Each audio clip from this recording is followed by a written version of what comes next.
मित्रांनो, तुमचं पुन्हा एकदा GB स्टोरी टेलर या यूट्यूब चॅनलवर स्वागत आहे। आजच्या आपल्या गोष्टीचं नाव आहे ब्लँक, लेखक तृप्तेश। पण गोष्ट सुरू करण्याआधी जर कोणी या चॅनलवर पहिल्यांदाच आलेले असाल तर त्यांनी ह्या चॅनलला सबस्क्राईब करायला विसरू नका। चला तर मग अजिबात वेळ न घालवता गोष्टीला सुरुवात करूया।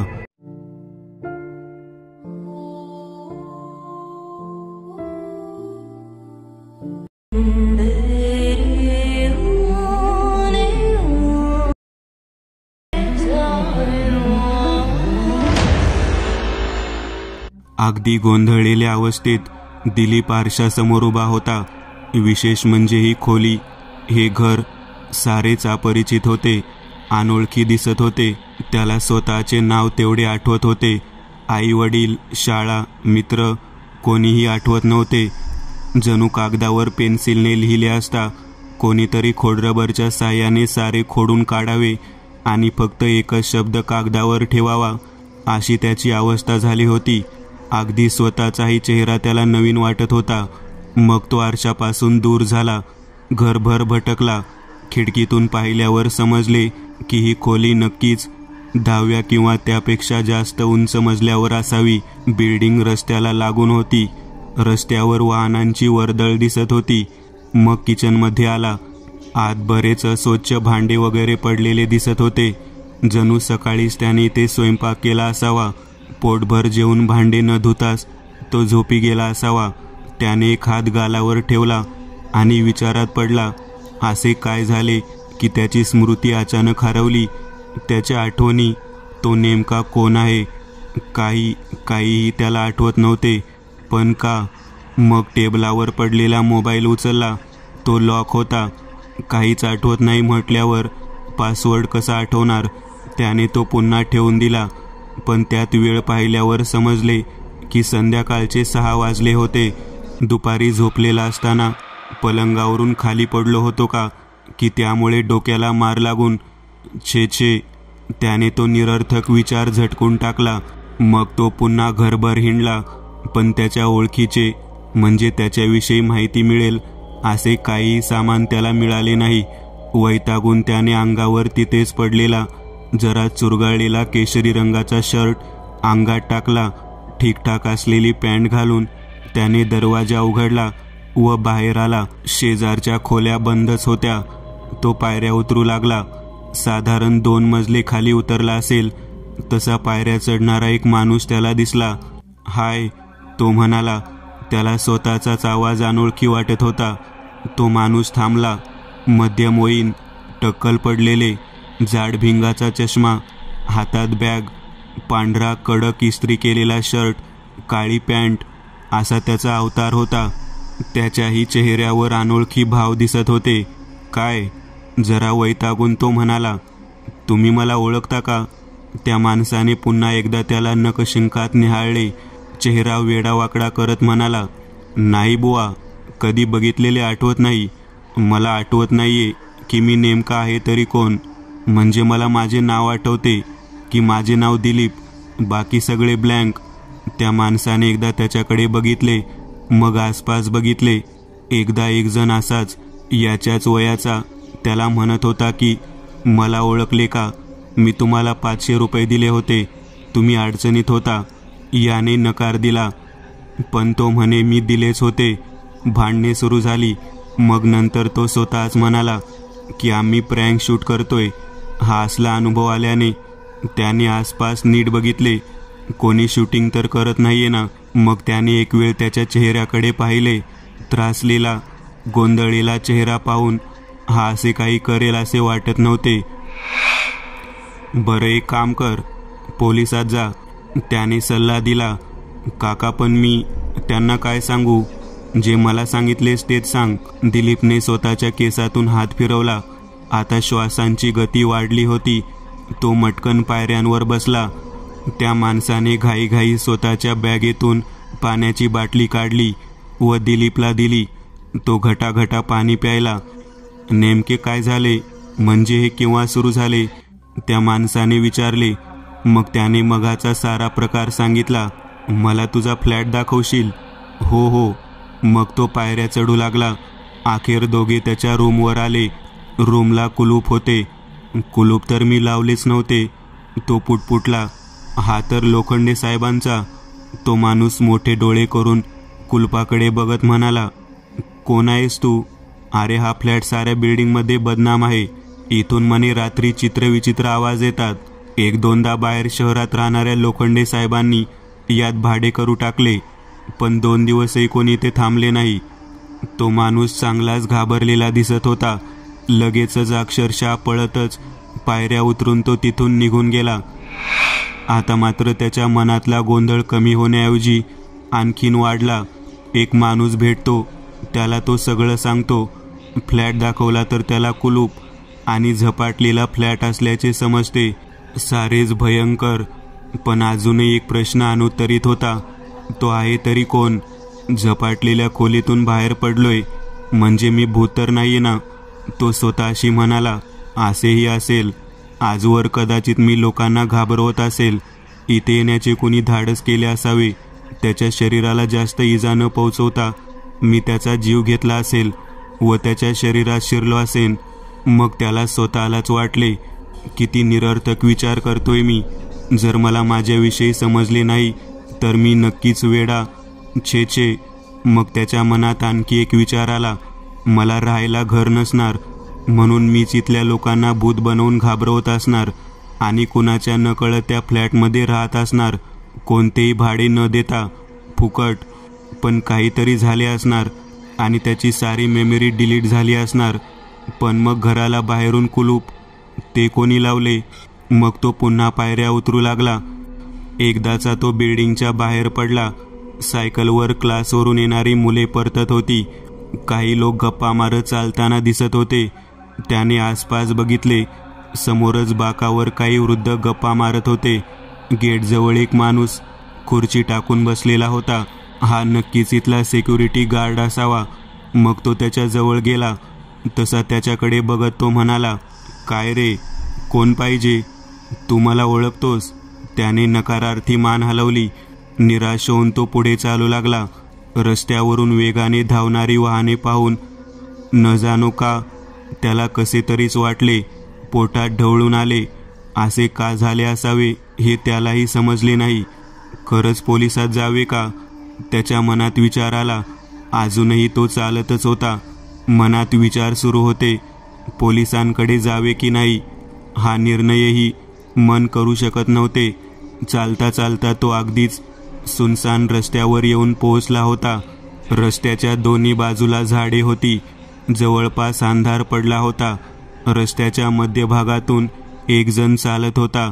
जरा निरखून दिलीपने त्याच्याकडे बघितले. तो नेमका काय आहे हेच त्याला समजेना. डोक्यावर एकही केस नसलेला, लोखंडांच्या रंगाचा, डोळे सताड उघडा असलेला, धिप्पाड असा तो जीव होता. चेहऱ्यावर कृत्रिम वाटावे असे भयंकर स्मित हास्य दिसत होते आणि हातात प्राचीन काळी सैनिक वापरत तसा भाला दिसत होता. जमिनीवर टेकत टेकत तो त्याच्याकडेच येत होता. मनात भयंकर भीतीची भावना दाटून आली. त्याचे सगळे शरीर पूर्णतः लोखंडाचे किंवा अन्य धातूचे बनलेले होते. खन खन असा पावलांचा आवाज करत तो वेगाने येत होता. हळूहळू एक एक पाऊल मागे टाकत व मग मागे वळून दिलीपने धावायला सुरुवात केली. बराच वेळ तो धावतच होता. शेवटी गर्दी दुकाने आल्यावर तो थांबला. धापा टाकत बाकावर बसला. तिथे एक छोटेसे हॉटेल होते. माणसे जेवत होती. लहान मुलांच्या किलबिलाटाचा आवाज येत होता आणि गाणे सुरू होते. कन्फ्युजन ही कन्फ्युजन है, सोल्यूशन कुछ पता नहीं. त्याच्या परिस्थितीला साजेसे गाणे कुठेतरी ऐकलेले, पण चित्रपटाचे नाव आठवत नव्हते. शेवटी त्यानेही स्वतःला ऑल इज वेल असे म्हणून शांत करण्याचा व्यर्थ प्रयत्न केला. हॉटेलमधून अन्नाचा वास नाकावाटे पोटात जात होता आणि पोटात ढवळून निघत होते. आता भूकही सपाटून लागली होती. त्याने खिसे चेक केले. खिशात रुपया नव्हता. मग त्याला वाटले, हॉटेल मालकाला विनंती करावी का? दया येऊन त्याने खायला दिले मग, पण त्याला तसे करायची लाज वाटली. खन खन. त्याने आवाजाच्या दिशेने बघितले. तोच विचित्र लोखंडी माणूस की यंत्रमानव त्याच्याकडे येत होता. भाला जमिनीवर टेकत टेकत तो वेगाने चालत होता. अवजड शरीरामुळे त्याचा वेग तसा मंद होता, पण त्याच्या चेहऱ्यावरच्या निर्जीव भावना, एकूण अवतार पाहून तो नक्कीच काहीतरी भयंकर उद्देशाने त्याच्याकडे येत होता. ओरडत तो हॉटेलात शिरला. तिथे उभ्या असलेल्या माणसाला म्हणाला, "आहो, तो लोखंडी माणूस, बघा ना, माझ्याकडेच येतोय." त्या माणसाने तिकडे बघितले. त्याला कुणीही दिसले नाही. "ए, कोण आहेस तू? कोणी नाही तिकडे, निघ इथून." तो ओरडला. "नाही हो, आहो बघा ना." दिलीपने बघितले. तो अगदी स्थिर उभा होता, एखाद्या आज्ञाधारी राजाच्या शिपायासारखा, हातात भाला पकडून. तो उभा आहे, बघा. एव्हाना गोंधळ ऐकून सारी बसलेली मंडळी तिकडे बघू लागली होती. त्या माणसाने त्याला खुर्चीवर बसवले व म्हणाला, "कोणीही नाहीये तिथे. ओके. ए राजू, तिथे कोणी आहे का रे? कोणी लोखंडाचा बनलेला माणूस दिसतोय तुला?" "नाही साहेब." एकाचा आवाज आला. "बघ." पण दिलीप डोळे फाडून तिकडे बघत होता. त्याचा अवतार बघून हॉटेलमधली माणसे हसू लागली होती. अचानक स्थिर उभा असलेला तो पोलादी मनुष्य उड्या मारत मारत चालत त्याच्याकडे आला. दिलीपला काही समजायच्या आत भाला खसकन छातीत आरपार शिरला होता. त्याने भाल्याचे पाते पुन्हा छातीतून काढून घेतले. सगळे लोक ओरडत उठले. आतापर्यंत त्याची समजूत काढणारा माणूसही दूर झाला. लोकांना दिसले होते की अचानक काहीही कारण नसताना खुर्चीवर बसलेल्या दिलीपच्या छातीत जखम झाली होती आणि रक्ताच्या धारा वाहू लागल्या होत्या. जणू कोणीतरी अणकुचीदार शस्त्राने त्याच्यावर हल्ला केला होता, पण हल्लेखोर कुठेही दिसत नव्हता. मग फक्त दिलीपलाच दिसणाऱ्या त्या मानवाने त्यास जोरदार लाथ मारली. तसा तो बाजूला फेकला गेला. छातीवर हात ठेवून तो वेदनेने विवळत होता. खन खन आवाज करत तो लोखंडी माणूस त्याच्या जवळ आला. आपला मजबूत पाय जोरात त्याच्या डोक्यावर आपटला. फाटकन कवटी फुटली. साऱ्या फरशीवर रक्तमांसांचा चिखल झाला. सारे ओरडत तिथून पळाले. अनेकांना उलट्या झाल्या. झालेला प्रकार कुणालाही समजला नाही. हॉटेलच्या मालकाने पोलिसांना फोन केला. त्याला जाग आली. डोके भयंकर दुखत होते. छातीत वेदना होत होत्या. त्याने आसपास बघितले आणि गोंधळात आणखीन भर पडली. यावेळी तो एका शेतातल्या झोपडीत होता आणि खाटेवर झोपलेला होता. घाईघाईत बाहेर आला. समोरच असलेल्या गोठ्यात बकऱ्या ओरडत होत्या. गुरे मस्तपैकी रवंत करत बसली होती. आसपास उंचच उंच पिके होती. हवेत गारवा जाणवत होता. मगाशी पडलेले स्वप्न म्हणावे तर त्याला स्वप्न स्पष्टपणे आठवत होते, पण मग जाग आल्यावर इथली त्याची मेमरी तरी परत यायला हवी होती. तसेही झाले नव्हते. तो पुन्हा एकदा ब्लँक झाला होता. बाईकचा आवाज आला म्हणून त्याने त्या दिशेने बघितले. एक माणूस त्याच्याकडेच येत होता. बाईक उभी करून तो त्याच्या जवळ आला. हा तर तोच माणूस आहे जो मला स्वप्नात पायऱ्यांवर भेटला होता. त्याच्या मनात विचार आला. यावेळी त्याचा अवतार एखाद्या खेडूतासारखा होता. डोक्यावर टक्कल होतेच, पण जाड भिंगाचा चष्मा नव्हता. "काय रे, काही कामे केली की नाही? तुम्ही कोण? मला काही आठवत नाहीये." तो गोंधळून त्याच्याकडे बघत म्हणाला. त्या माणसाने रागावून त्याच्याकडे बघितले. रागाने डोळे लाल झाले. त्याने फाडकन त्याच्या कानशिलीत लगावली. "मला विसरलास?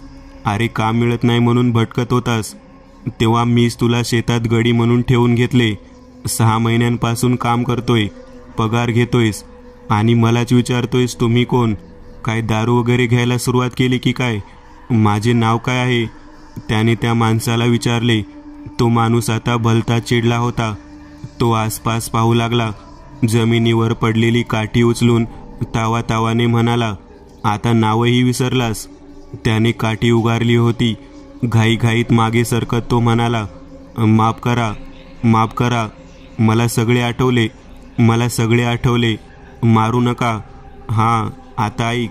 त्याच्या तोंडाचा पट्टा सुरू झाला. "हे काम कर नि ते काम कर" अशा सूचना देऊ लागला.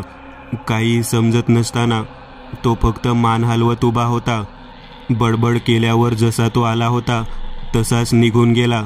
दिलीपने एक वेळ स्वतःकडे बघितले. अंगावर एकही कपडा नव्हता. एक गुडघ्यापर्यंत येईल एवढी चड्डी घातलेली होती. तो तसाच जमिनीवर बसला. छातीत वरवर जखम दिसत नसली तरी आतून वेदना होत होत्या. डोकेही प्रचंड दुखत होते. मेंदूची एक एक नस फुटेल की काय असे वाटत होते. प्रश्न अनेक होते, उत्तर मात्र मिळत नव्हते. मगाचे घडलेले सारे स्वप्न तर नक्कीच नव्हते, ते खरोखर घडले होते. अचानक गोठ्यातली गुरे ओरडू लागली. यावेळी त्यांच्या आवाजात भय स्पष्टपणे जाणवत होते. त्याने आसपास बघितले आणि त्याच्या काळजाचा ठोका चुकला. गर्द झाडीतून कोणीतरी त्याच्याकडेच बघत होता. अपेक्षेनुसार यावेळी तोच त्याला दिसला. लोखंडाचा माणूस, हातात भाला असलेला माणूस. हाताने पिके बाजूला सारत तो बाहेर आला. थरथर कापत दिलीपने एक दगड त्याच्याकडे भिरकावला. दगड त्याच्यावर आपटला नाही, शरीरातून आरपार निघून गेला. पायांचा खनक खनक आवाज करत तो त्याच्याकडेच येत होता. शरीरातली सारी शक्ती गोळा करून कसाबसा तो झोपडीच्या मागे धावला व पिकांमध्ये शिरला. मागून सरसर आवाज येत होता. यावेळी लोखंडी माणूसही चांगलाच वेगाने त्याच्याकडे येत होता. पळण्याचा वेग वाढावा म्हणून दिलीप उड्या मारत पळू लागला. भयंकर हिरव्या जंगलात तो हरवला होता. समोर फक्त पिकेच पिके दिसत होती. यातून बाहेर पडायचा काही मार्ग आहे की नाही. पळता पळताच अचानक त्याचा पाय चिखलात रुतला. या शेताला पाणी सोडलेले असावे. मग आणखी वेगाने पाय उचलत तो पुढे धावू लागला.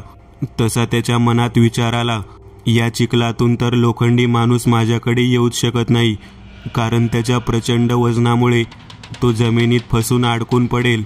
मग जरा थांबून त्याने मागे बघितले. खरोखर तो चिखलात फसला होता. कमरेखालचा भाग पूर्णपणे चिखलात फसला होता आणि चेहऱ्यावर असलेले कृत्रिम स्मितहास्य, मोठे डोळे तसेच होते. जिवंत झालेला पुतळाच होता तो. त्याच्या चेहऱ्यावरचे भाव बदलणे शक्यच नव्हते असे वाटत होते. जसा जसा तो चिखलातून निघण्याचा प्रयत्न करत होता तसा तो आणखी फसत चालला होता. पण अचानक हातातला भाला त्याने जोरात दिलीपकडे भिरकावला. बेसावध असलेल्या दिलीपच्या गळ्यातून आरपार भाला शिरला. अरे सोहम, उठ उठ. दिलीपने डोळे उघडले. एक जण त्याला उठवत होता. हा तो सर्वात सुरुवातीला पायऱ्यांवर भेटलेला माणूस होता. यावेळी तो तरुण दिसत होता. मागच्या दोन्ही वेळा टक्कल पडलेले त्याने त्यास पाहिले होते, पण आता त्याच्या डोक्यावर केस दिसत होते. यावेळी तो चांगलाच हँडसम दिसत होता, पण यावेळी त्याच्या अंगात सैनिकांचे कपडे दिसत होते. तू कोण आहेस? गोंधळून त्याने त्याला विचारले. काय? अरे डोक्याला मार लागला म्हणून सारे विसरलास? मग दिलीपचा हात डोक्याकडे गेला. डोक्याला चांगलीच खोल जखम झाली होती असे वाटत होते, पण मलमपट्टी केलेली होती. अरे मी ऋतिक. शहरात झॉम्बीज फिरतायत. आपल्याला सरकारने इथे पाठवले. आपल्यासोबत असलेले सगळे त्यांच्या हल्ल्यात मारले गेले. आपणच दोघे वाचलोय. एकाने तुझ्यावर दगड हाणून फेकला. तू बेशुद्ध झालास. मी कसे बसे या खोलीत आणले तुला. झॉम्बीज? हे चल, काही नको सांगू. त्याचे बोलणे ओढून लावत दिलीप म्हणाला, अरे या परिस्थितीत चेष्टा नको करू. शूर सैनिक आहेस तू. बरं जरा बाहेर बघ. धावतच जाऊन त्याने खिडकीच्या बाहेर बघितले. बाहेर बिल्डिंग जळत होत्या. रस्त्यावर माणसे मरून पडलेली होती. मेलेल्या माणसांना माणसेच खात होती. आता दिलीपचे डोके, छाती तर दुखत होतेच, पण घसाही खवखवत होता. हे कसे झाले? कोणालाच माहिती नाही. या शहरात बाजार भरलेला होता म्हणे. तिथे अचानक मोठा स्फोट झाला आणि लोक असे बनले. सायफाय चित्रपटात घडते तसेच घडते सारे. पाहता पाहता लोक एकमेकांचा चावा घेऊ लागले. जखमी लोकही इन्फेक्ट झाले आणि इतरांवर हल्ला करू लागले. सारे शहर बंद केले. आपल्या टीमवर हल्ला झाला. सगळे गेले. आपण दोघे वाचलो. सांगता येत नाही. हा झॉम्बी व्हायरस साऱ्या देशातही पसरू शकतो. ऐक, माझ्यासोबत फारच विचित्र घडते. माझ्या डोक्याला मार लागला म्हणून मी सारे विसरलो नाहीये. सर्वात आधी मला जाग आली तेव्हाही मला माझे नाव सोडून काही आठवत नव्हते. मी बाहेर पडलो तर संपूर्णपणे लोखंडाच्या बनलेल्या व केवळ मलाच दिसणाऱ्या माणसाने माझी हत्या केली. पुन्हा जाग आली तर तेव्हा मी एक शेतमजूर होतो. पुन्हा माझी लोखंडी माणसाने हत्या केली. आता ऐक, पहिल्यांदा तू मला पायऱ्यावर भेटलास, दुसऱ्यांदा तू माझा मालक होतास आणि आता सैनिक सहकारी आहेस. मी तुला पायऱ्यांवर भेटलेला माणूस म्हणतो आणि माझी हत्या करणाऱ्या माणसाचे नामकरण मी लोखंडी माणूस असे केले. आणि हो, मी मजाक म्हणजे चेष्टा वगैरे करत नाहीये. तो जे काही बोलला ते ऐकून त्यावर प्रक्रिया करायला समोरच्याला वेळ लागला. पण मग तो म्हणाला, भावा, तू एका दृष्टचक्रात अडकलायस. कदाचित तू पुन्हा मरशील तर एका नव्या विश्वात जागा होशील. पुन्हा तुझी हत्या तो लोखंडी माणूस करेल. अरे पण मग मी जेव्हा नव्या विश्वात येतो तेव्हा हे शरीर, माझी आधीची स्मृती, मला काहीही आठवत नाहीये. मला फक्त मागे घडलेल्या 2 घटना, माझी हत्या एवढेच आठवते. हे बघ, हे जे घडते ते समजणे खरोखर अवघड आहे. कदाचित डोक्याला दगड लागल्यावर इथला सोहम तेव्हाच मेला असावा व त्याच्या शरीरात तुझी आत्मा आली असावी. काहीतरी कर भावा. पहिल्यांदा त्याने माझ्या छातीत भाला खुपसला, मग डोके पायाने कुस्करून टाकले. दुसऱ्यांदा गळ्यातून भाला आरपार शिरून मी मेलो. तर आता माझे डोके, घसा, छाती सारे फार दुखते. ऐक, बाहेर पडू तेव्हा 7 ते 8 झॉम्बी आपल्यावर हल्ला करतील. त्यांना मारून आपण इथल्या सर्वात वरच्या मोकळ्या ठिकाणी जाऊ. त्याचा आणि माझ्या वाचण्याचा काय संबंध आहे? ऐक, जेव्हा जेव्हा तुला तो लोखंडी माणूस दिसला तेव्हा तू तुझ्या मागे धावला. ऐक, तो तुझ्या मागे धावत होता, उडत नव्हता. वर गेल्या गेल्या माझ्याकडे वायरलेस आहे. मी हेलिकॉप्टर बोलावून घेईन. हवेत असल्यावर आपण पुढे काय करायचे ते ठरवू. ऋतिक चांगलाच हुशार दिसत होता. अगदी थोडक्यात घटना सांगितली तरी लगेच त्यावर प्रोसेस करून त्याने सारे समजून घेतले. वाटते यावेळी मला झॉम्बी मारावे लागणार. म्हणजे? अरे तू माझ्यापेक्षा अधिक अनुभवी आणि शूर सैनिक आहेस. सुरुवातीला तर माझी त्यांना मारायची हिंमत होत नव्हती. तेव्हा मला हिंमत देणारा तूच होतास. शिवाय समजा तुझ्या डोक्यात दगड बसल्यावर त्यांचा सामना करायला गेलोस तर मी वाचलोही असतो, पण तू त्यांच्या तावडी सापडला असता. म्हणून तुला कसेबसे या बिल्डिंगमध्ये घेऊन आलो होतो व शुद्धीवर येण्याची वाट बघत होतो. बरं, शुद्धीवर आलास तर हा असा 7-8 हा माझा अंदाज. आता जास्त जण बाहेर जमा झाले असणार. त्यांना मारण्यासाठी मशीन गन वापरावी लागेल आणि अर्थात तू तेही विसरला असणार. पण तू सगळे सामान घे आणि मशीन गन हातात असू देत. मग दोघांनी घाई केली. कोपऱ्यात पडलेल्या मशीन गन्स उचलल्या व तिथेच असलेल्या बॅग पाठीवर अडकवल्या. ऋतिकने पुढे जाऊन दरवाजा उघडला. बाहेर कोणीही नव्हते. दोघे वेगाने पावले टाकीत पायऱ्या चढू लागले आणि अचानक पायऱ्या उतरून समोरून विचित्र आवाजात ओरडत येणारे व्यक्ती त्यांना येताना दिसले. ऋतिकने फायरिंग सुरू केली. क्षणात सगळे मरून पडले, पण आवाजामुळे मागूनही झॉम्बी येऊ लागले होते. मग अचानक दिलीपला काय झाले काय माहीत, नकळत त्याने फायरिंग सुरू केली. एकानंतर एक करत 10 ते 15 जणांचा त्याने खात्मा केला. म्हणजे अर्थात तो मशीन गन चालवण्याचे विसरला नव्हता. ऋतिकला आणि स्वतः दिलीपला याचे आश्चर्य वाटले. दोघे वेगाने पायऱ्या चढून एकदाचे वर आले. गच्चीवर जाणाऱ्या दरवाजाला कुलूप होते, पण एकच घाव घालून दिलीपने कुलूप तोडले. वर आल्यावर दरवाजा पुन्हा बाहेरून बंद करून आपल्या वायरलेसच्या साहाय्याने ऋतिकने कंट्रोल रूमला संपर्क केला. टीममध्ये आम्ही दोघे जिवंत आहोत असे सांगून त्याने त्यांचे करंट लोकेशन व इतर थोडीफार माहिती सांगितली. 5च मिनिटात हेलिकॉप्टर येणार होते. दोघे दाराकडे बंदुका रोखून उभे होते. आता दारावर आवाज होऊ लागला होता. क्षणात दरवाजा तोडून असंख्य झॉम्बी आत येणार होते. कदाचित मशीन गन्स देखील त्यांना रोखू शकणार नव्हत्या, पण दिलीपला मात्र त्या झॉम्बीजपेक्षा त्या लोखंडी माणसाची भीती वाटत होती. सुदैवाने हेलिकॉप्टर आले. दोघे तिकडे धावले. हेलिकॉप्टरमधून शिडी खाली आली. दोघे भराभरा वर चढले. खाली दरवाजा तुटला. सारे गच्चीवर आले, पण दोघे त्यांच्या तावडीतून निसटले होते. आता आपण सेफ आहोत. ऋतिक म्हणाला. सेफ तू असशील, मी नाही. माझ्या मते तू कोमामध्ये आहेस. काय? होय, मी एका चित्रपटात बघितले की एक माणूस कोमामध्ये असतो आणि तो स्वतःला वेगळ्याच विश्वात अनुभवतो. असे तुझ्यासोबत घडत असेल तर तो लोखंडी माणूस म्हणजे मृत्यू आहे. तो हळूहळू तुझ्या जवळ येतोय. मग उपाय काय? मृत्यूला हरवणे. पण कसे हरवू त्याला? मागच्या वेळी त्याच्यावर दगड हाणून फेकला तर तो त्याच्या शरीरातून आरपार गेला होता. आता गोळीबार केला तर गोळ्याही त्याच्या शरीरातून आरपार जातील. ते मला माहीत नाही, पण तुला त्याला हरवावे लागणार.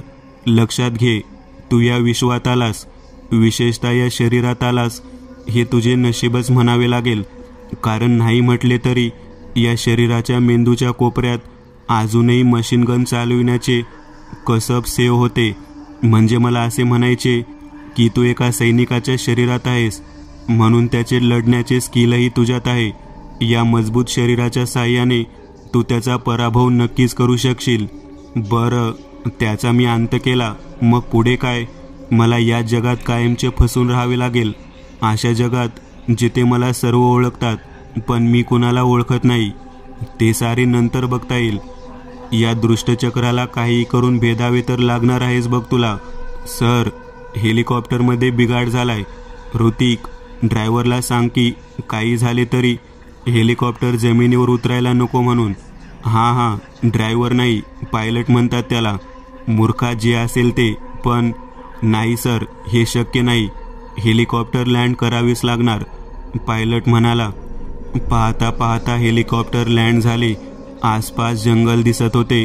सुदैवाने की दुर्दैवाने या दाट जंगलातही एक जागा लँड करण्यायोग्य होती. ऋतिक मरणार, मी आता मरणार. अरे काही होणार नाही. थोड्याच वेळात दुसरे हेलिकॉप्टर. नाही, हे शक्य नाही. दिलीप ओरडला. झाडाच्या खोडावर हात ठेवून दुसऱ्या हातात भाला पकडून तो लोखंडी माणूस उभा होता. ऋतिकने त्या दिशेने बघितले. कोणीही नव्हते. घाईघाईत दिलीप हेलिकॉप्टरमधून उतरला आणि जंगलात पळू लागला. पायलट, त्याचा एक सहकारी आणि ऋतिक पूर्णपणे गोंधळले होते. सर थांबा.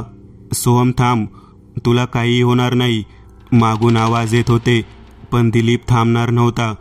धावता धावता मध्यंतरी एक ओढा पार करून तो एका गावात येऊन पोहोचला. गावातली माणसे त्याच्याकडे आश्चर्याने बघत होती, पण त्याचे त्यांच्याकडे लक्षच नव्हते. त्याला दिसले, जंगलातून गवत तुडवत लोखंडी माणूस येत होता. भयंकर म्हणजे त्याच्या एका हातात ऋतिकचे मुंडके होते. हे दिलीपसाठी धक्कादायक होते, मनाला चटका लावून जाणारे होते. ते बघा, गावातल्या लोकांनी तिकडे बघितले. त्यांना लोखंडी माणूस दिसत नव्हता, पण हवेत उडणारे एका माणसाचे मुंडके मात्र दिसत होते. त्या सैतानी माणसाने हातातला भाला भिरकावला, मात्र यावेळी दिलीपकडे नव्हे तर गावातल्या एका माणसाकडे. कपाळ फोडून मागून डोक्यातून तो भाला आरपार निघाला. तरफडत तो माणूस मरून गेला. एव्हाना तिथे जमलेली माणसे पळू लागली होती. गर्दी बाजूला सारत दिलीपही पुढे पळू लागला. त्याने मागे वळून बघितले. त्या सायको लोखंडी माणसाने एकाचा गळा पकडला होता. आपल्या टोकदार नखांनी त्याने त्याचे दोन्ही डोळे फोडून टाकले. मग हातानेच एक जोरदार घाव घालून मुंडके धडा वेगळे केले. अर्थात त्याचे हातही तलवारीसारखे धारधार दिसत होते. दिलीप थांबला. जोवर तो इथे आहे तोवर निरपराध लोक असेच मरत राहणार होते. तो लोखंडी माणसाकडे जाऊ लागला व त्याच्यापासून काही अंतरावर उभा राहिला. क्षणात वेगाने भाला त्याच्याकडे आला. पोटातून आरपार शिरला. वेदनेने कळवळून तो जमिनीवर पडला. जवळ येऊन त्याने तो भाला पुन्हा त्याच्या पोटातून काढून घेतला आणि खसकन कपाळात. दिलीप उठला. त्याने बघितले, यावेळी तो पुन्हा एका खोलीत होता. भिंतीवर महागडा टीव्ही दिसत होता. काचेच्या फुलदाण्या टेबलावर ठेवलेल्या. भिंती पिवळ्या रंगाने रंगवलेल्या होत्या. एक आराम खुर्ची पडलेली होती. जमिनीवर बसून एक लहान मुलगा खेळण्याशी खेळत बसला होता. बेटा, तो म्हणाला. त्या मुलाने चमकून त्याच्याकडे बघितले आणि मम्मी, बाबा, आजी ओरडत तो निघून गेला. दिलीपला कळून चुकले होते. तो पुन्हा एका नव्या जगात येऊन फसलाय. पुन्हा एकदा त्याला मरावे लागणार. आता डोके, छाती, पोट सारेच भयंकर दुखत होते. त्वचेवरून जखमा दिसत नसल्या तरी आत मात्र रक्तस्राव होतोय असे त्याला भासत होते. पाहता पाहता खोलीत तो मुलगा, एक तरुण स्त्री, एक वृद्ध स्त्री आणि पायरीवरचा माणूस पण यावेळी तो वृद्ध दिसत होता. सारे खोलीत आले. मग त्याला समजायला वेळ लागला नाही. यावेळी पायऱ्यांवर दिसलेला माणूस त्याचा बाप आहे, ती वृद्ध स्त्री त्याची आई, तरुण स्त्री पत्नी आणि तो मुलगा त्याचा मुलगा आहे. त्याच्या आईने त्याला मिठीच मारली. सर्वांच्या डोळ्यात आनंदाश्रू होते. मी कोण आहे आणि बाबा यावेळी तू कोण आहेस? खात्री व्हावी म्हणून पायऱ्यांवर दिसलेल्या माणसाला त्याने विचारले. मग त्यांनी सगळ्यांशी असलेले नाते समजावून सांगितले. त्याचा सगळाच अंदाज बरोबर होता. हे बघा, जास्त आनंदी होऊ नका. का नको आनंदी हो आम्ही? अरे 6 महिन्यानंतर शुद्धीवर आलायस तू. 6 महिने 6 तपांसारखे भासले बघ आम्हाला. आतापर्यंत मी कोमामध्ये होतो, आता डायरेक्ट कायमचा कोमामध्ये जाणार आहे. थोड्याच वेळात मरेन मी. एक फक्त मलाच दिसणारा लोखंडी माणूस येणार. तुम्हाला काही समजायच्या आत मी रक्ताच्या थारोळ्यात मरून पडलेलो असणार. सगळे शांत झाले. चेहऱ्यावरचे स्मितहास्य जाऊन चेहऱ्यावर दुःखाचे भाव दिसू लागले. मग त्याला आपली चूक समजली. त्याच्यासाठी जरी तो एका नव्या विश्वात जागा झाला असला तरी त्यांच्यासाठी तो त्यांचा मुलगा, पती किंवा बाप होता. मग तो म्हणाला, सॉरी, मी कोमामध्ये असताना मला फार वेगवेगळे भयंकर दृश्य दिसले. माझा विश्वासच बसत नाहीये की मी माझ्या जगात परत आलोय. घरातल्या कोणाला तो काय बोलतोय हे नीट समजले नव्हते असे त्यांच्या चेहऱ्यावरून दिसत होते. पण त्यांच्या चेहऱ्यावरचे स्मितहास्य परतले होते. आई, मला पुन्हा काही होणार तर नाही ना? त्याने शेजारीच बसलेल्या आईला विचारले. मरो आपले शत्रू, तुला आता काही होणार नाही, ती त्याच्या केसांवरून हात फिरवत म्हणाली. मग त्याला वाटले, निदान यावेळी तरी त्या दुष्ट लोखंडी माणसाला दया यावी. मला याच विश्वात थांबायचे आहे. इथे माझे सगळे कुटुंब आहे. पहिल्या वेळेला मी लोखंडी माणसाला समजा कसेबसे हरवले असते तर तिथे त्या जगात मला कोणी ओळखले नसते. दुसऱ्या वेळी तर मी मजूरच होतो. जगलो असतो तरी मजुरी करावी लागली असती. तिसऱ्या वेळीही सैनिक म्हणून व त्यातल्या त्या झॉम्बी असलेल्या जगात अडकून राहिलो असतो तरी माझे हालच झाले असते.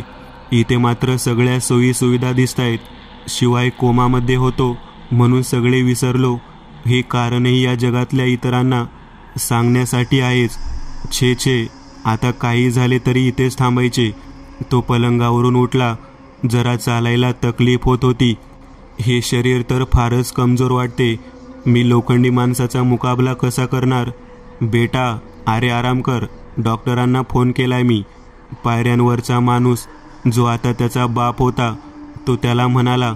त्याच्या मनात विचार आला, दरवेळी माझ्या आयुष्याच्या नाटकात हा एकमेव अभिनेताच असा का आहे जो वेगवेगळ्या पात्रांची भूमिका करतोय? या लोखंडी माणसाचा आणि याचा काही संबंध तर नाही. त्याने त्यांच्या बोलण्याकडे दुर्लक्ष केले. त्याच्या मनात एक विचार आला होता, पण विचारात असलेली कृती केल्यास त्याला हे जगही सोडावे लागणार होते. तो आत्महत्या करणार होता. कारण जर सहजासहजी लोखंडी माणसाच्या हाती लागला नाही तर या परिवारातल्या इतरांच्या जीवालाही तो धोका पोहोचवू शकत होता. जसे मागे त्याने ऋतिकचे वाईट हाल केले तसे डोळ्यासमोर त्याने या घरातल्या कोणाला काही केले. मग या सुंदर परिवाराला दृष्टशक्तीच्या हाताने क्रूरपणे मरताना तो बघू शकत नव्हता. आणि काय सांगता येते, त्या सैतानाच्या हातून मरण्याऐवजी स्वतः आत्महत्या केली तर हे दुष्टचक्र तुटू शकेल. पायऱ्या उतरून खाली आला. बंगला फारच विशाल होता. खाली असलेल्या एका नोकराला किचन कुठे आहे असे विचारून तो घाईघाईत किचनमध्ये आला. डोळ्यात अश्रू होते, पण मरावी तर लागणार होतेच. किचनमध्ये आल्या आल्या चाकू शोधून तो त्याने पटकन गळ्यावरून सर्व शक्तीनिशी फिरवला. रक्ताच्या धारा लागल्या. नोकरांच्या ओरडण्याचा आवाज ऐकून सगळे खाली येऊन बघतात तर रक्ताच्या थारोळ्यात तरफडत पडला होता. पाहता पाहता सगळे अंधुक झाले. पाठीत रपकन काठी बसल्याने, त्याने, त्याला जाग आली. पोलीस त्याला काठीने हाणत होता. पोलीस, अर्थात तो पायऱ्यांवरचा माणूस होता. बाकावर झोपतोस, उठ साल्या, दारू पिऊन पडलास वाटते, तो ओरडत होता. दिलीप चांगला चिडला होता. दरवेळी हा चेहरा वेगवेगळ्या रूपात येतो, कधी मित्र, कधी मालक, कधी बाप बनून. तो पोलिसावरच तुटून पडला. त्याला त्याच्याच काठीने हाणून तो पळू लागला. पोलीसही शिव्या देत त्याच्या मागे येत होता. मग दिलीपला जाणवले, यावेळी तो स्वतः एक भिकारी होता. मागची स्वप्नांसारखी वाटणारे दृश्य वगळता त्याला काही आठवत नव्हते. म्हणजे अजूनही त्याची या चक्रातून मुक्तता झाली नव्हतीच. पळता पळताच तो आपटला. मागचा चौताळलेला पोलीस लगेचच त्याच्या जवळ आला. त्यास लाथेने तोडवू लागला, काठीने मारू लागला. मार खाताना मगाशी केलेल्या कृतीचा त्याला पश्चाताप होऊ लागला होता. मग मळक्या कपड्याची कॉलर पकडून त्याला उभा करत तो म्हणाला, मला मारलेस ना, आता सड जेलमध्ये, सोडा हो साहेब. तो गयावया करू लागला, हात जोडू लागला, पण तो त्याला फरफटत ओढून नेऊ लागला. मग एक जोरात हिसका देऊन स्वतःची सुटका करून तो पुन्हा पळू लागला. बराच वेळ पळत होता तो. शेवटी पोलिसांनीही त्याच्या मागे धावणे थांबवले. पळता पळता रस्त्यावर आला. एका बाईकवर जाणाऱ्याला अडवले. तो थांबताच त्याने एक जोरात हाताच्या मुठीचा घाव त्याच्या तोंडावर हाणून त्याच बाजूला फेकले. स्वतः बाईकवर बसून तो वेगाने रस्त्याने जाऊ लागला. बाईकचा मालक शिव्या देत त्याच्या मागे काही वेळ धावला, पण हा तोवर दूर निघून आला होता. सुदैवाने बाईक चालविण्याचे तरी तो विसरला नव्हता. आता तो असाच गाडीवर भटकणार होता. रस्ता दिसेल तिकडे जाणार होता. मागून वेगाने येणाऱ्या बाईकचा आवाज ऐकून त्याने मागे बघितले. तो लोखंडी माणूसही त्याच्या मागावर होता, तेही बाईकवर. मग त्याने आणखी वेग वाढवला.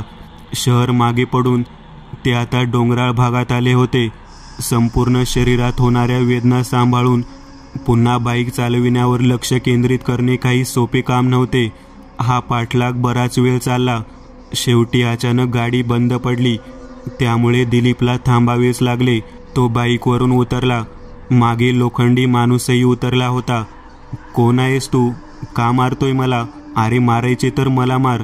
वेगवेगळ्या जगात गेल्यावर तिथल्या लोकांना माझ्यामुळे का मारतोस? तो हातात भाला घेऊन निर्जीव हास्य घेऊन त्याच्याकडे तसाच बघत होता. उत्तर देण्याच्या मूडमध्ये नव्हताच तो. त्याला बोलताही येत होते की नाही त्यालाच ठाऊक. हे थांबायला हवे. बस झाले, बस. दिलीप त्याच्यावर ओरडला. अचानक त्याने भाला जोरात दिलीपवर हाणून फेकला. त्याने तो हल्ला चुकवला.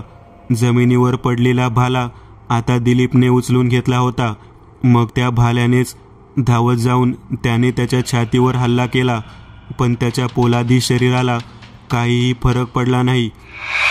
घाई करत त्या लोखंडी माणसाने भाला हिसकावण्याचा प्रयत्न केला, पण क्षणात दिलीपने भाला त्याच्यापासून दूर केला. आता भाला घेऊनच दिलीप पळू लागला. समोर असलेला डोंगर चढू लागला. पहिल्यांदाच त्या लोखंडी माणसाच्या तोंडातून थांब, भाला देऊन टाक, असा यांत्रिक आवाज निघाला. त्याने मागे वळून बघितलेच नाही. मागून खनक खनक त्याच्या पावलांचा आवाज ऐकू येत होता. डोंगर चढणे काही सोपी गोष्ट नव्हती, पण मगाशी ऐकलेल्या त्याच्या आवाजावरून या भाल्यातच यास हरविण्याचे रहस्य दडले आहे हे त्याच्या लक्षात आले होते. समजा यावेळी तो त्या लोखंडी माणसाच्या हाती लागला तर पुढच्या वेळी भाला मिळणारच नाही याची त्याला खात्री होती. कारण लोखंडी माणूस सावध झालेला असेल. शरीराच्या आत वेदना होत्याच, पण मगाशी पोलिसांनी मारहाण केलेल्या जखमांवर वाहणाऱ्या घामामुळे त्या जखमाही भयंकर वेदना देत होत्या. अखेर तो डोंगराच्या टोकावर येऊन पोहोचला. दुसऱ्या बाजूला खोलच खोल दरी होती. त्याने तो भाला स्वतःच्या पोटात खुपसला. प्रचंड वेदना झाल्या आणि त्याचबरोबर त्याने दरीत उडी मारली. त्याला जाग आली. यावेळी तो एका अंधाऱ्या खोलीत होता. आता त्याला मागच्या सगळ्या घटना आणि विशेष म्हणजे तो स्वतः कोण हे सारे आठवत होते. त्याच्या सगळ्या स्मृती परतल्या होत्या. ऑफिसच्या कामानिमित्ताने तो दुसऱ्या शहरात आला होता. खरे तर बॉसनेच बळजबरी त्यास पाठवले होते. त्याची स्वतःची इच्छा नव्हतीच. सायंकाळी परत येताना जबरदस्त पाऊस सुरू झाला होता. रस्ता कच्चा होता. गाडी फसण्याची शक्यता होती. म्हणून कुठेतरी थांबावे लागणार होते. बराच वेळ त्याला घर दिसले नाही, म्हणून नाईलाजाने गाडी चालवावीच लागली. मनातल्या मनात तो बॉसला शिव्यांची लाखोली वाहत होता. शेवटी त्यालाही घर दिसले.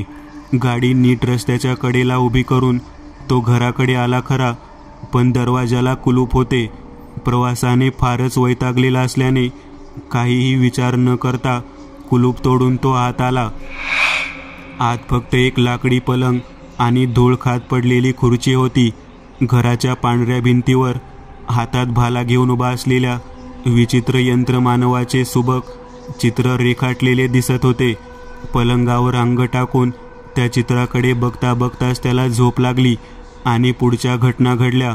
आणि तो लोखंडी माणूस म्हणजेच ही भिंतीवरची आकृती होती. तो पायऱ्यांवर दिसलेला माणूस त्याचा बॉस होता. अगदी शेवटच्या क्षणापर्यंत तो मनातल्या मनात बॉसला शिव्या देत असल्यामुळे असेल, पण त्याला त्या वेगवेगळ्या जगात वेगवेगळ्या रूपात तो त्यास दिसत राहिला. कदाचित प्रत्यक्षात तो तिथे त्या जगात असलेला माणूस वेगळा असेल, पण कदाचित त्याला तो आपला बॉसच दिसत असेल. काय माहिती, तो स्वतः इतर जगात वेगळा दिसत असावा इतरांना, पण त्याला स्वतःला मात्र त्याचाच या मूळ जगातला चेहरा दिसत असेल. असो. आता दिलीप उठून बसला. शरीरात कुठेही वेदना होत नव्हत्या. समोर असलेल्या भिंतीवरच्या आकृतीच्या हातातून भाला गायब झाला होता. फक्त भाला दरीत फेकला असता आणि त्याने तो स्वतःच्या शरीरात खुपसला नसता तर चक्रातून सुटका झाली असती का, की हे दोन्ही करणे गरजेचे होते, त्याशिवाय सुटका नव्हती? हे अनुत्तरित असलेले प्रश्न होते. पण काही असो, विचारचक्रे वेगाने फिरवली म्हणून तो त्या भयंकर चक्रातून सुटला होता. त्याने मोबाईलमध्ये बघितले. रात्रीचे 9 वाजले होते आणि पाऊसही थांबलेला होता. तो या घरात सायंकाळच्या 5 वाजता शिरला होता. मधले काही तास काही युगांप्रमाणे भासले त्याला. एक वेळ त्याने भिंतीवर असलेल्या चित्राकडे बघितले. मनात एक कल्पना आली. बाहेर जाऊन गाडीतून आपल्या बॅगेतून परमनंट मार्कर काढले व घरात येऊन तिथे असलेल्या खुर्चीवर उभा राहून त्याने त्या चित्रावर वेड्या वाकड्या रेषा काढायला सुरुवात केली. काही मिनिटात चित्राचा पार सत्यानाश केल्यावर तो पुन्हा गाडीत बसला आणि पुढच्या प्रवासाला त्याने सुरुवात केली. अर्थात पुढे कोणी त्या घरात थांबलाच तर त्याला ते चित्र दिसणार नाही. चित्र पूर्णपणे खराब झाले नसले तरी ते निदान त्याच्या मूळ रूपात तरी दिसणार नाही आणि कदाचित यानंतर कोणीही त्या दुष्टचक्रात अडकणार नाही. या उद्देशाने त्याने चित्र खराब केले होते. तिथून काही अंतर आल्यावर एक छोटे हॉटेल त्याला दिसले. तिथे एक साधारण 20-21 वर्षाचा पोरगा आणि हॉटेल मालक दोघेच होते. त्यांची हॉटेल बंद करण्याची तयारी दिसत होती. कार थांबवून तो हॉटेलमध्ये येऊन बसला. घाईघाईत पोराने चहाची ऑर्डर घेतली. खुर्चीवर बसलेल्या मालकाने त्यास विचारले, साहेब, कुठे रस्त्यात एखाद्या घरी थांबला नव्हता ना? नाही बुवा. का? त्याने थाप ठोकली. अहो साहेब, मागे म्हणे दोघेजण रस्त्यात असलेल्या घरात थांबले होते. कुलूप तोडून आत शिरले आराम करायला. त्यांना झोप लागली आणि उठलेच नाही कधी. अशा आणखी 2 घटना घडल्यात. काय सांगता? होय साहेब, ते घर एका दरोडेखोराचे. विकी त्याचे नाव. तो आणि त्याची टोळी दरोडा टाकत फिरायची. पण विकी भयंकर क्रूर होता. दरोडा टाकताना तो घरातल्या एकाचा तरी खून करायचाच. लोकांना मारायला मजा यायची त्याला. ठार वेडा होता तो. टोळीतल्या लोकांशी खटके उडायला लागले म्हणून त्याने स्वतः टोळीतल्या 2घांची हत्या केली. नंतर त्याच्या मागे पोलीस पडले. आधी त्याचे घर वेगळे होते, पण केव्हा तरी तो या रस्त्यातल्या घरात आला. बरेच दिवस होता तिथे. घर असेही रिकामेच पडून होते. पण पोलिसांना खबर मिळाली आणि त्यांनी घराला घेराव घातला आणि त्याचा एन्काउंटर केला. बापरे. होय साहेब. नंतर जो कोणी घरात शिरला आणि तिथे झोपला तर तो परत उठलाच नाही. अनेक सुकलेले देह मिळालेत पोलिसांना.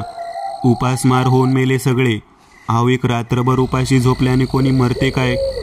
झोपलेल्या लोकांच्या शरीराला काय होते कुणास ठाऊक. आता बराचसा प्रकार दिलीपच्या लक्षात आला होता. ती भिंतीवर लोखंडी माणसाची आकृती विकीनेच काढली असणार. काहीतरी सैतानी विधी वापरून त्या चित्रात मेल्यानंतर त्याची आत्मा शिरली असणार. तो मेलाही मुद्दामच असणार, जेणेकरून तो आपली सैतानी दुष्ट कामे मृत्यूनंतरही सुरू ठेवू शकणार होता. तो सायको होता. जे कोणी त्याच्या जाळ्यात अडकले त्यांचा तो वारंवार खून करायचा व असे करताना त्याला आनंद मिळायचा. जाळ्यात अडकलेल्या बेशुद्ध पडलेल्या माणसांच्या शरीराच्या चयापचय क्रिया फारच वेगाने होत असाव्यात व त्यांचा जीव जात असावा. असेच काहीसे घडले असावे अशी एक थिअरी त्याने मनातल्या मनात तयार केली होती. चहा घेऊन तो पुढच्या प्रवासाला निघाला. एका भयंकर संकटातून वाचला होता आज. काही झाले असते तर आपल्या मागे असलेल्या परिवाराचे काय झाले असते असा विचार त्याच्या मनात आला. त्याने मनोमन देवाचे आभार मानले. मित्रांनो, आज पुरतं एवढंच. तुम्हाला जर काही गोष्ट आवडली असेल तर नक्की लाईक करा. तुमच्यापैकी बरेचसे जण व्हिडिओ लाईक न करताच पळून जातात, पण हा जर व्हिडिओ तुम्ही लाईक केला तर मला जरा बरं वाटेल आणि असेच भारी भारी व्हिडिओ बनवायची माझ्यात एनर्जी येईल. त्यामुळे नक्की लाईक करा आणि अजूनही कोणी या चॅनलला सबस्क्राईब केलेलं नसाल तर लगेच सबस्क्राईब करून टाका आणि बाजूची घंटी ती मात्र दाबायला विसरू नका. देवाची घंटी आहे ती. चला तर मग पुन्हा भेटूया अशीच एक आगळी वेगळी गोष्ट घेऊन पुढच्या